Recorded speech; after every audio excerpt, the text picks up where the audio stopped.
Warahmatullahi wabarakatuh. Perkenalkan, nama saya Amrozi Ilham Kuncoro, Prodi Ilmu Komunikasi Universitas Terbuka Surabaya.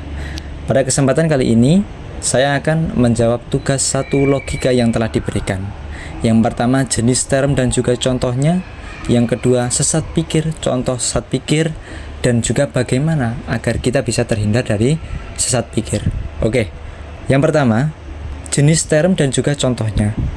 Dalam logika, term artinya istilah, merupakan konsep yang terkandung dan memiliki beberapa jenis berdasarkan lingkup dan sifatnya. Dalam buku modul logika dijelaskan ada 4 macam term, yakni pembagian term menurut konotasinya, pembagian term menurut denotasinya, pembagian term menurut cara beradanya sesuatu, dan pembagian term menurut cara menerangkan sesuatu. Saya akan menjelaskan pembagian term berdasarkan denotasi.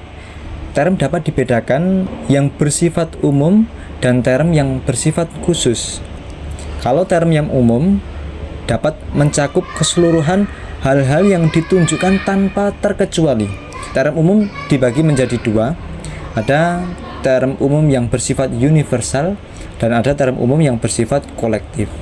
Kalau term umum yang bersifat universal, yaitu sifat umum yang berlaku di dalamnya tidak terbatas oleh ruang dan waktu.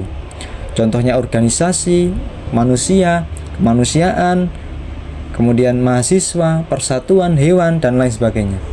Kemudian term umum yang bersifat kolektif yang berlaku di dalamnya merujuk pada suatu kelompok tertentu sebagai kesatuan. Contohnya rakyat Indonesia, bangsa Indonesia, kemudian mahasiswa Universitas Terbuka, kemudian mahasiswa seluruh Indonesia. Kemudian ada juga term khusus, yaitu hanya merujuk sebagian dari keseluruhan, sekurang-kurangnya satu bagian atau satu hal. Nah, dalam term khusus sendiri dibedakan menjadi 2, yaitu ada term partikular dan juga term singular. Kalau term partikular, sifat khusus yang berlaku di dalamnya menunjukkan sebagian tidak tertentu dari suatu keseluruhan. Contohnya sebagian manusia, beberapa mahasiswa, sebagian hewan yang dapat terbang, yang bisa berenang, penjabat yang terjerat kasus korupsi, dan lain sebagainya. Kemudian ada term khusus yang bersifat singular, hanya menunjukkan pada suatu hal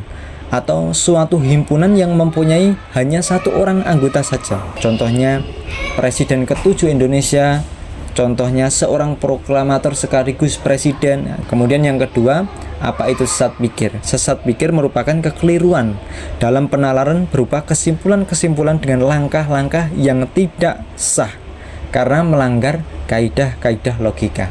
Nah, di sini saya akan menjelaskan sesat pikir formal, yaitu kekeliruan penalaran berdasarkan bentuk. Ya, mempunyai teman yang bernama Joni. Nah, Joni ini mempunyai adik, mempunyai kakak. Nah, saya kenal dengan Joni. Joni ini orangnya pintar, orangnya itu cerdas. Kemudian ide-idenya dia itu juga brilian. Selain itu, dia orangnya juga tampan. Kemudian saya mengambil kesimpulan bahwa adiknya Joni yang bernama Bobby ini juga pintar, juga cerdas, juga tampan. Nah, ini merupakan salah satu contoh kesalahan penalaran bentuk logika.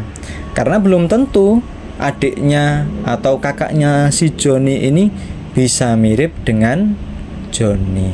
Nah, agar kita terhindar dari sesat pikir bagaimana? Caranya kita harus memastikan dengan mengumpulkan data-data yang pasti, sehingga kita bisa menarik kesimpulan dari data-data tersebut dan tidak sampai terjadi sesat pikir. Cukup sekian dari saya akhiri. Assalamualaikum warahmatullahi wabarakatuh.